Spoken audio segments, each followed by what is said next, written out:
जय हिंद दोस्तों, मेरे चैनल डिफेंस डिस्कशन में आप सभी का स्वागत है। आई होप कि आप सभी ठीक होंगे, मैं भी ठीक हूँ। अग्निवीर भाइयों के लिए एक दो अहम अपडेट थी मेरे पास, तो मुझे लगा कि आपके साथ में बातचीत करूँ, एक वीडियो बनाऊँ। दरअसल उत्तर प्रदेश की योगी सरकार ने फैसला किया है कि उत्तर प्रदेश पुलिस में अब जो भर्तियां होंगी वहां पर 20% कोटा जो है वो अग्निवीरों को दिया जाएगा। ये एक बड़ी खबर है और एक बड़ी अच्छी खबर है, राहत भरी खबर है। लेकिन बड़ा सवाल यही है कि क्या यूपी की योगी सरकार उत्तर प्रदेश में परमानेंट है, और अगर वहां पर योगी सरकार हटती है और दूसरी कोई हुकूमत आती है तो फिर क्या अखिलेश आते हैं, मायावती आती है, तो क्या वो इस फैसले पर कायम रहेंगे, ये समझना होगा। और जिस प्रकार से उत्तर प्रदेश में भर्तियां होती हैं, मैं चेक कर रहा था, लगभग 3-3.5 लाख के आसपास उत्तर प्रदेश में पुलिस है। मतलब दुनिया की सबसे बड़ी पुलिस अगर किसी प्रदेश के पास है तो वो उत्तर प्रदेश है। और अमूमन मुझे लगता है कि 30-40 हज़ार हर साल उत्तर प्रदेश में जो है भर्तियां होती हैं जवानों की।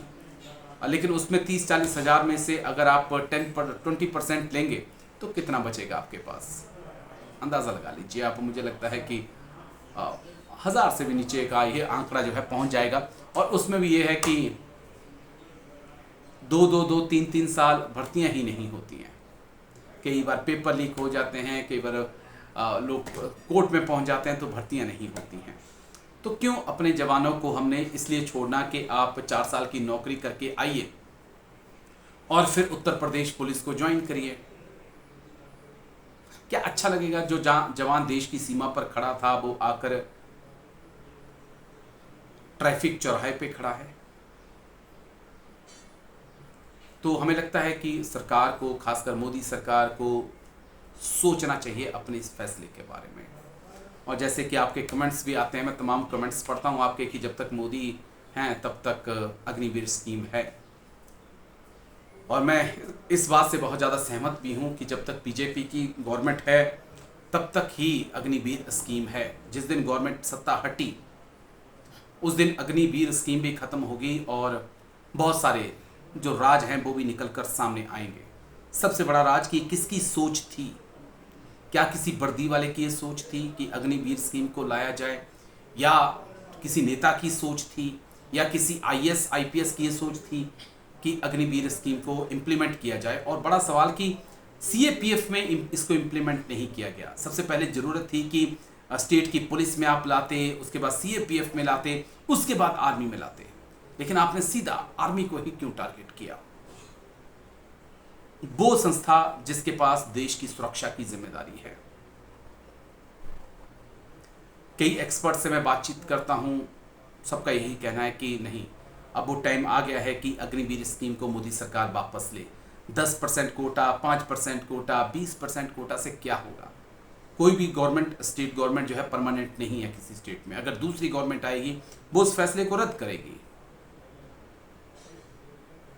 तो ये एक बड़ी खबर थी। एक और दुखदायी खबर जो है अग्निवीरों को लेकर मेरे पास आई, तो मुझे लगा कि उसके ऊपर भी आपके साथ बातचीत हमें करनी चाहिए।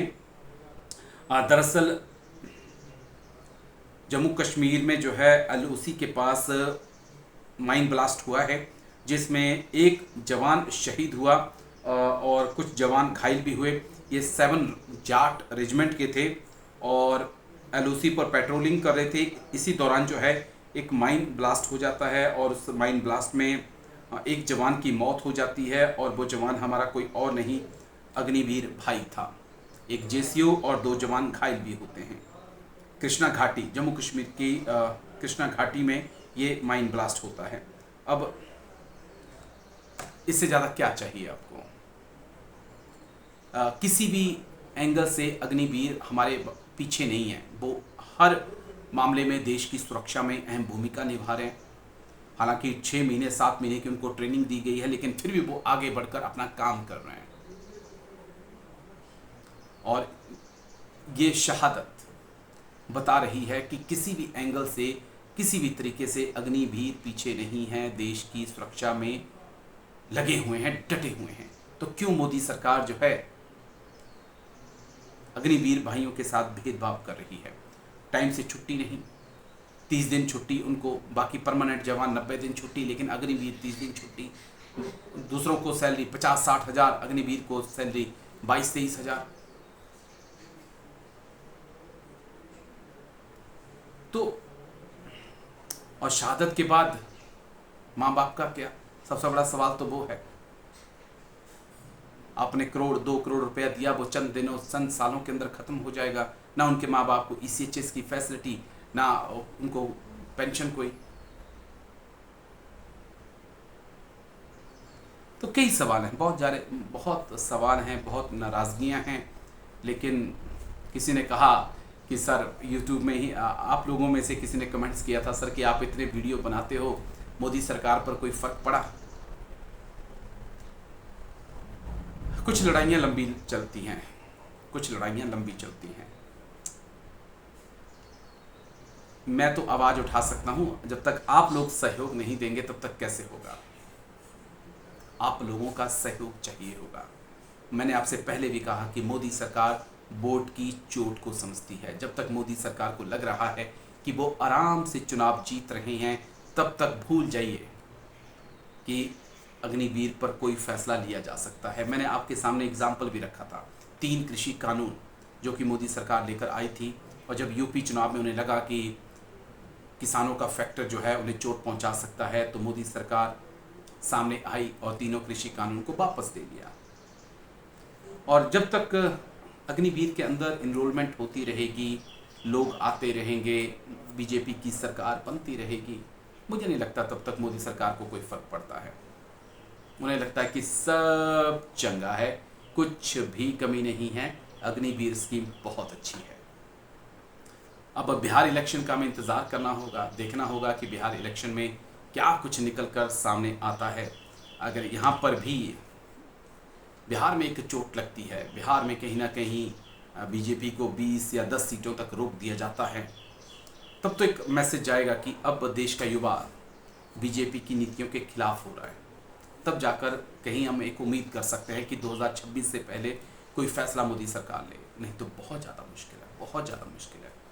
मैंने तमाम लेफ्टिनेंट जनरल, मेजर जनरल से बातचीत की, कई कर्नल से बातचीत की, सबसे समझा, लेकिन सबका अंत में निष्कर्ष यही है कि इसमें आर्मी ऑफिसर्स का कोई लेना देना नहीं है। ये सरकार की स्कीम है, सरकार की तरफ से थोपी गई स्कीम है, और इसे वापस भी मोदी सरकार ही कर सकती है। आर्मी के जनरल्स को, आर्मी को जो हुक्म मिलेगा वो उनको इम्प्लीमेंट करना ही पड़ेगा। तो देखिए, बिहार इलेक्शन से भी उम्मीदें रखेंगे, लेकिन 2 खबरें थी। योगी सरकार 20% कोटा दे रही है पुलिस भर्ती में। भर्तियां होती नहीं हैं, हो जाती हैं तो पेपर कैंसिल हो जाते हैं, और कई बार तो जो भर्तियां रिजल्ट आ जाते हैं उनको भी होल्ड ऑन कर दिया जाता है। तो क्या अग्निवीर की लाइफ ज़िंदगी जो है सिर्फ टेस्ट और इंतज़ार में ही निकल जाएगी? बड़ा सवाल है, इसका जवाब आप जरूर दीजिएगा।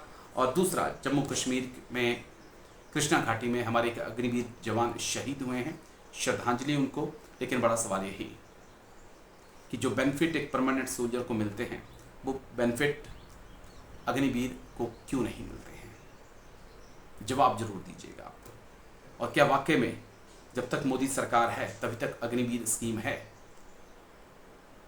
और हम कितनी उम्मीद दूसरी पार्टियों से रख सकते हैं कि अगर सत्ता उनको मिलती है तो वो अग्निवीर स्कीम पे बड़ा फैसला लेगी?